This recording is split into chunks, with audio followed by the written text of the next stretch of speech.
Hi, Brats Babes. Welcome back to my channel. Today I kind of just I don't know, I kind of want to talk about a few different things that are, I guess, a little bit more serious in nature, if that makes sense. Hold on.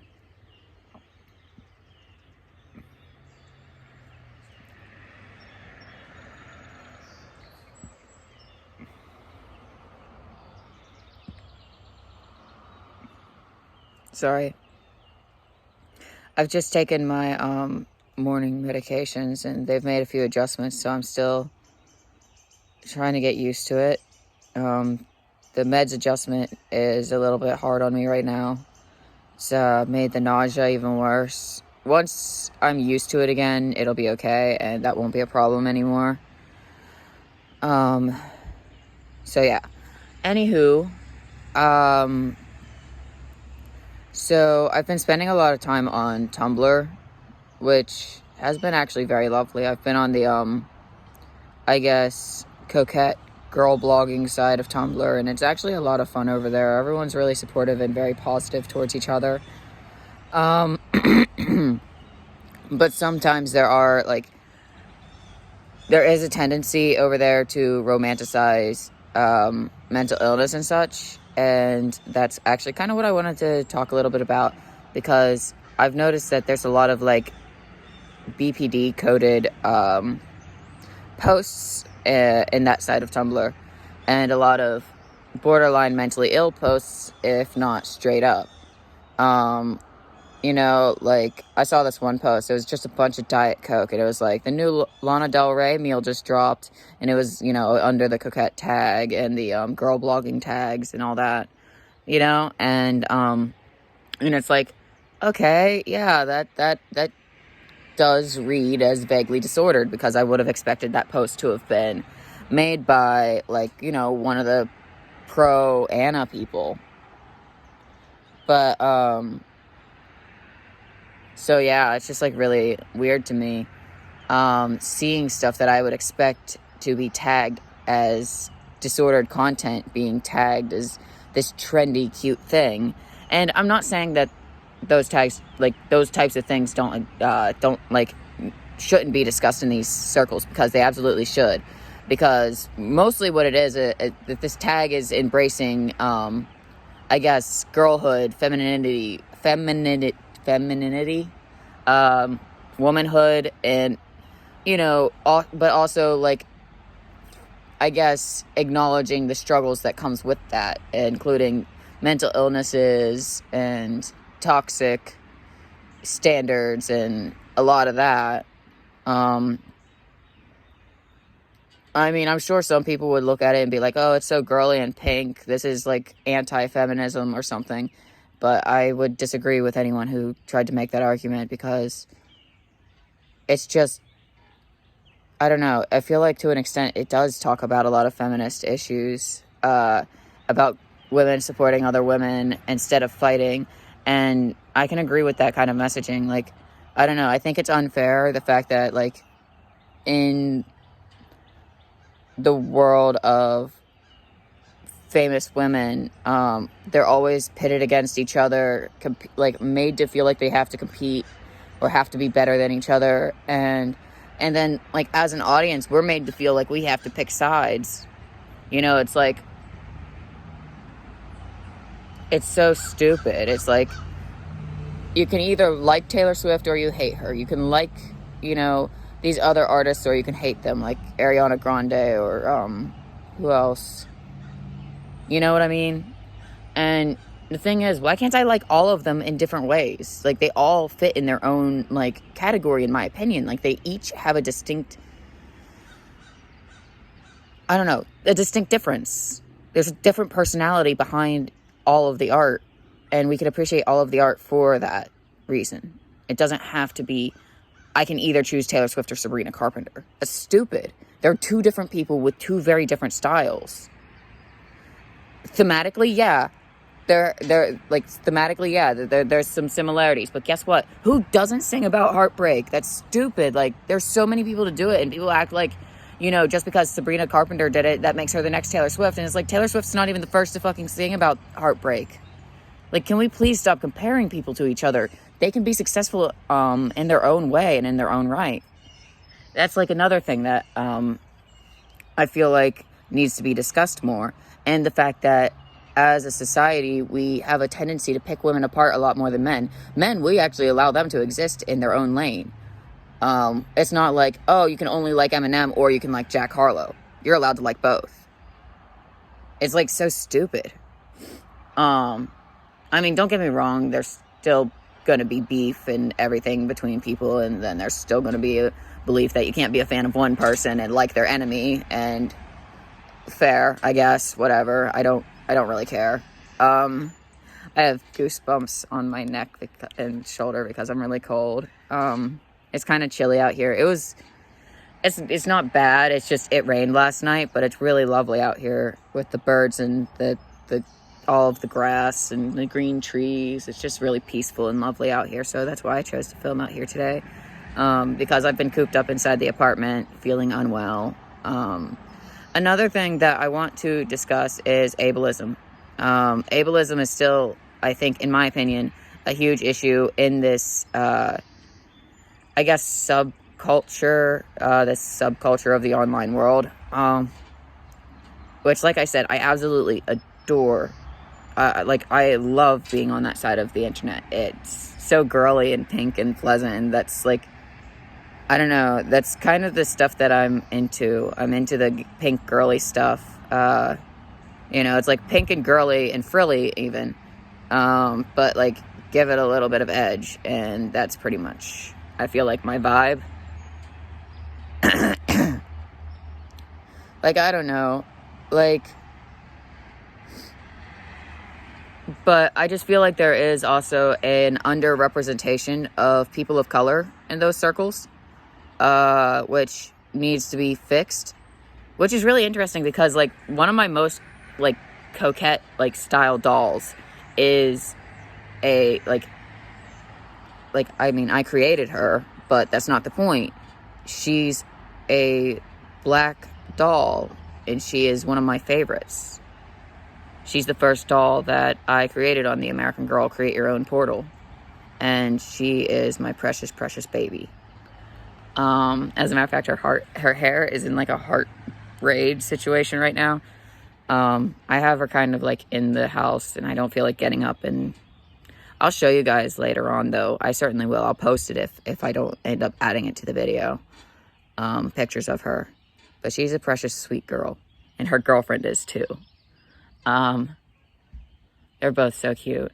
But anyway, I don't know. There's also a huge underrepresentation of chronically ill and physically disabled, or even like just like generally disabled people. Like, I feel like there's a underrepresentation of, like, I don't know. It seems to me, I started a few new tags on Tumblr by the looks of things, including, let's see, Cripple Coquette or something like that, I think was one of them, and things just along that line, like girl blogging, but like make it disabled or whatever, or chronically ill or whatever. It's just like I came up with a few different tags that combine the girl blogging coquette, feminine experience, aspect of that side of Tumblr with my experience as a disabled, chronically ill person. In fact, another reason that I've kind of been a little bit inconsistent lately, other than feeling really sick and being incredibly busy. Also, yesterday, you guys would be so proud of me. I didn't kill one, but I killed two hornets yesterday by myself. Bro, I only killed them, though, because I didn't realize the threat level was much higher than it actually was. Oops. They always come in right when it's about to rain. There's actually a third one still in there. It's just not in my bedroom, so I didn't bother to kill it because right now it's being dumb and it seems to think that the glass is going to magically disappear if it keeps hitting against it enough times. I'll let it continue believing that. It's caught between the curtain and the window, and it's just like, I'm not gonna... It's in the kitchen. I'm not gonna, like, go kill it. Like, the other ones were in my bedroom, flying near my bed. I needed them to go before I could, go back into my room. So that's the only reason I handled them. Like I said, I thought that I did not realize the magnitude of the threat. I had not realized I was outnumbered to such an extent. I had not realized that there were more of them hiding. I started to spray the one, and I'm like, okay, we've handled it. And it starts to go down. And then another one comes out of the blinds, and I'm like, ha! And I run for my life because, like, holy crap, I'm actually outnumbered. They're actually a lot more threatening than I thought, because I thought they were just, like, some other kind of flying insect. I thought they were, like, something that wouldn't likely attack me, but still definitely something I don't want flying around in my bedroom, around my bed when I'm trying to nap. You know what I mean? Because they were disrupting my nap. And then the adrenaline rush that I had after encountering both of them, the lovely sneak attack. Like I said, the third one's in the kitchen, so I didn't even bother with it. It can either find its way out or perish. I wish I could find it in me to care. I really hate living by the woods. I'm tired of the wasps, and I'm tired of the bees. The bees live in my walls, dude. Like, there are holes in the walls on the outside, and the bees have a nest inside. I see them entering and exiting all the time. I'm gonna leave them, though, because they're honeybees. The environment needs them. It's not my house, not my problem. I know, that's a really awful way to view it, but why should I disturb something that will kill me if I disturb it, but will otherwise leave me alone if I don't? I think that the answer is, it makes logical sense for me to just leave them be. They're honeybees. They don't want anything to do with me. As long as I don't threaten them, I'm okay. That's the thing. I don't have a fear of honeybees. I don't have a fear of bumblebees. I have a fear of wasps, hornets, yellow jackets, and the other violent assholes of that realm of bugs. I do, however, recoil or tense whenever there is a bee around. Or like a honeybee or a bumblebee, regardless. One of our pollinating friends, basically. I do tense around them because I have been accidentally stung, and I never once blamed the bee for that, because what had happened, I was in kindergarten or first grade, and I was sitting in the back seat of the car, and the window was down. It was summertime, and I was wearing a pair of jean shorts and some sort of t-shirt. And I was like, I don't know, 7? Yeah, 7. I feel like I was like 7. I was either 6 or 7. And then, like, the wind blows this little honeybee into the window. And he because we're driving, and he's forced in by the wind, the suction and everything, because the window's only open this much. And he's forced through that crack. And what happened was he blew down into the pant leg of my shorts and accidentally stung me, because he got caught between the shorts and my skin, and the way that the wind had forced him, it was accidental, is what I'm saying. I got stung by the bee. I freaked out, and then I had a pretty substantial allergic reaction. My legs swelled up really, really, really bad, and then it went into a secondary infection, actually. And so, yeah, I was all red and hot and, infected and stuff, and it's just, so I had this big rash that turned into an infection as a result of this stupid, bee sting. And so I'm not afraid of bees, but I am at the same time, because I have been accidentally hurt by them, even though I know that they don't intentionally want to hurt me, because I know, unless I'm threatening them. I've accidentally sat on a bee once, too. That was a nightmare. I was at a picnic bench in, preschool, and, I sat down on the picnic bench, and where the bench was behind my legs, there must have been a bee or something, and it stung right in the crease of my knee, and it hurt so bad, and the itching, oh my god. If I thought the other one was bad, it's so much worse when it's where a joint hinges. That is awful. Wow, I got really off topic. I'm so sorry. I I guess I just felt really proud of myself because I did kill those bees yesterday. And I mean, not bees, hornets. At first I thought they were going to be bees, and I was like, I don't want to kill them, and I felt really guilty. But when I got close enough to realize what they were, I was like, oh, okay. I had not realized that I was actually, you know, sitting in this room chilling with not one, but two things that could potentially kill me. I think the fact that there were two of them is actually what probably kept them from killing me, as weird as that sounds, because they both seemed to have their guard down because there was the other one there. They weren't alone. So they both had their guard down, which is why I had my guard down, because like I said, I'd never seen hornets behave this way before in my life. They seemed so fucking calm. And so I'm sitting there like thinking that they're bees or something, because, you know, every time a hornet has been in my house, it's usually flown at me. You know, and so these two didn't fly at me. So I figured, oh, okay, so we probably have like a couple of bees or something. I mean, the second one flew at me when I killed the first one, I'm not gonna lie. And that's when I realized what they were, and the magnitude of the threat.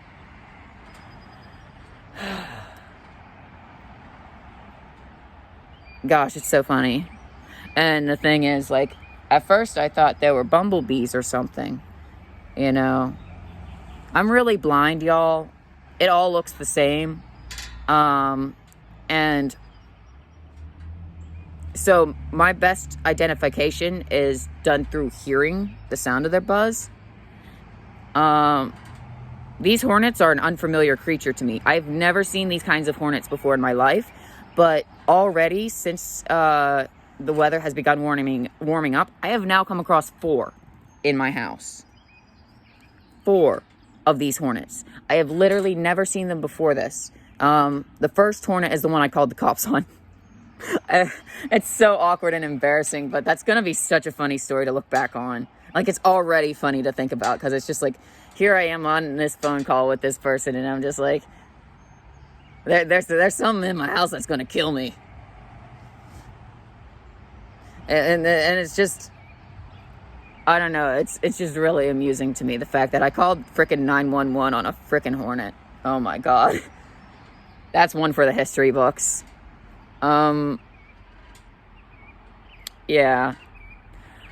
This time of year, though, I do start to rely more on my mobility assistive devices, because of the fact that the weather is warmer, so my joints are a lot less stiff. And when they're less stiff, they tend to pop out of place more, which is very painful and very uncomfortable, and kind of makes things like walking hard, because like you're walking every few steps and your hip is popping out of place. My left hip does it the most, but it's also easier to pop back in. The right hip does not happen as often, but has been increasingly happening, and that one fights. I try to pop it back in, and it's fighting me the entire time, and it hurts so bad. And like the whole time I'm sitting there like, oh my gosh, what if I fully dislocate it trying to pop it back into place? Because, you know, it's only partially out of place, not full dislocation, only partial dislocation, which is called subluxation.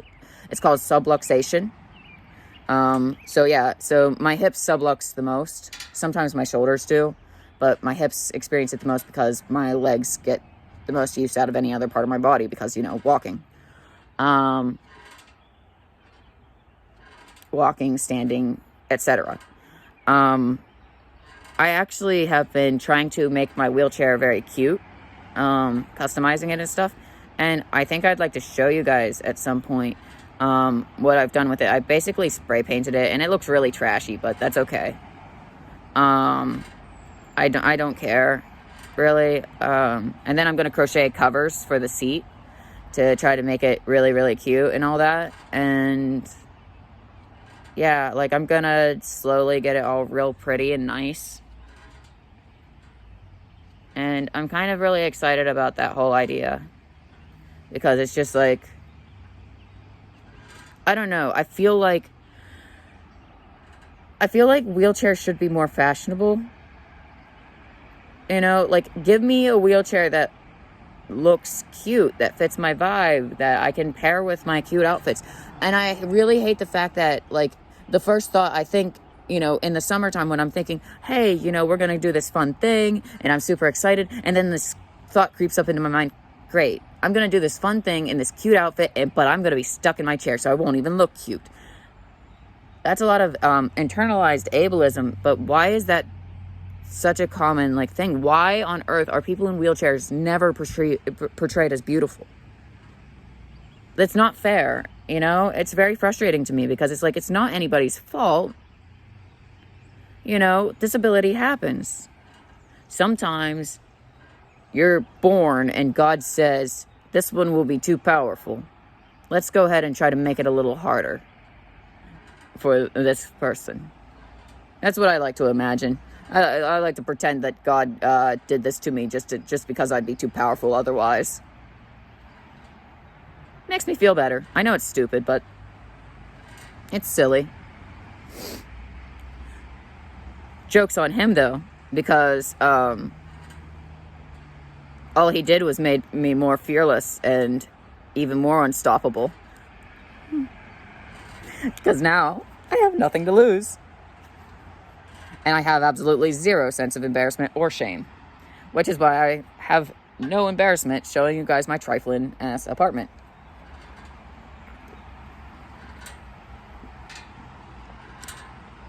I've already had breakfast and taken my meds.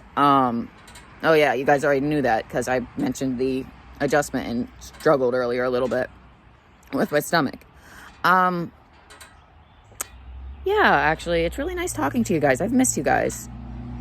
I don't know why I was dreading this because, like, that's so stupid. It's like in my head, it becomes this monumental task and it becomes impossible. And sometimes the easiest thing to do is just start. Take that first step. Record the video. Upload it. You know what I mean? It's my channel, you know? This is my personal, like, video diary channel. So, like, why should I be concerned about my uploads being pleasant for other people when the uploads are really just an outlet for me? You know what I mean? And I need to keep that in mind. Don't get me wrong, I do definitely want to upload content that my audience is interested in seeing, of course.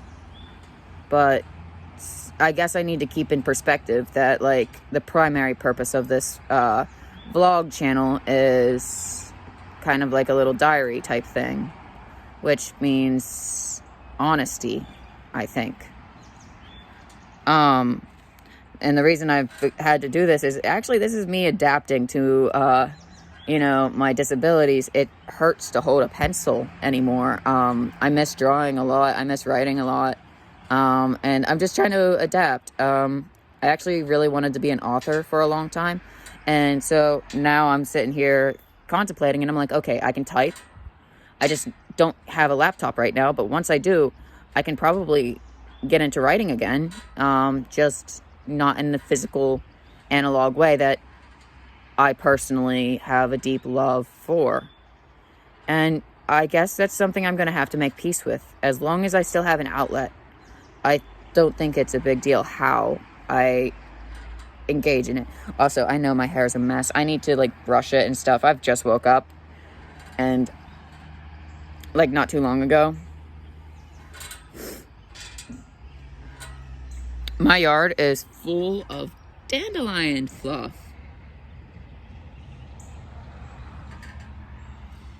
It's like, it got all rainy, so now they're all clumped together. And so, yeah, I knew it was going to storm yesterday. I could see it in the behavior of the animals around me. I can't say that I felt it because most of yesterday I could not feel my body. I'm having a lot of issues with, I guess, my hormones, or whatever. So, it's like every 2 weeks, it's like I begin my stupid period again. And I know that's just because, like, my body's trying to figure itself out again after years of, like, being on other hormones.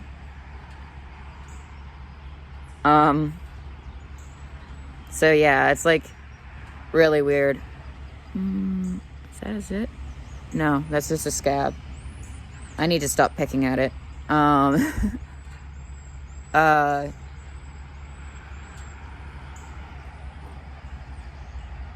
It's actually really beautiful out here. I love it when I can tell that it's going to rain again.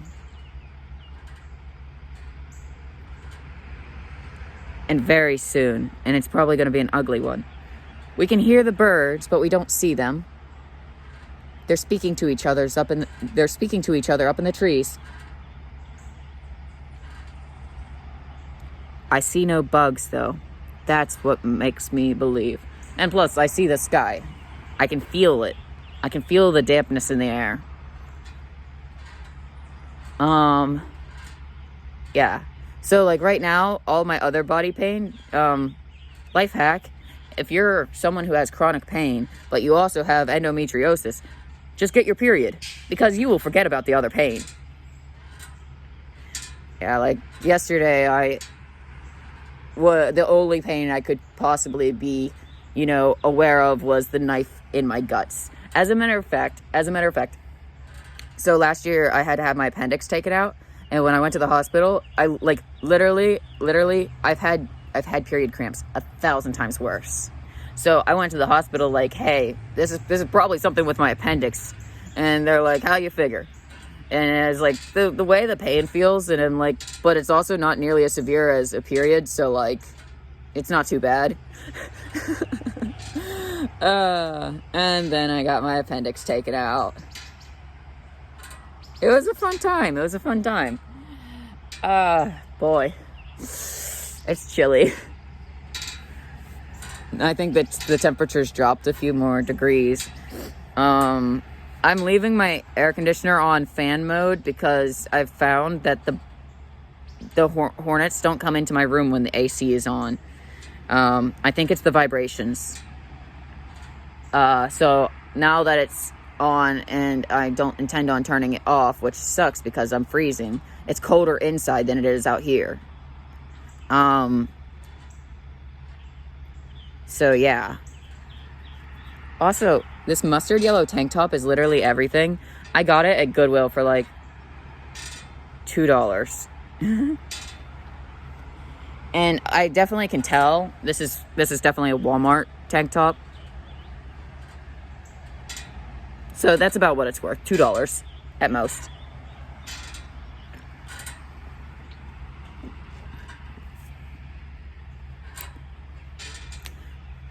So yeah. Wow. I think later on, or maybe tomorrow, I would like to do, I guess, another fashion vlog, because I have a whole bunch of clothes that was given to me, and I'm gonna see how I can style them and see what I can do. Because a lot of my style involves working with what I've got, and finding creative ways to alter things that I've got to make them into something like, I don't know, cuter or nicer or something. I think I'm gonna upload a separate video about my wheelchair like tomorrow-ish. Maybe later today, just depending on how I feel. Anyway, if you guys like the video, even though I've been rambling and making no sense this entire time, like, comment, subscribe. Thanks for watching. Take care. I hope you have a marvelous day. Bye, Bratz Babe. See you in the next one.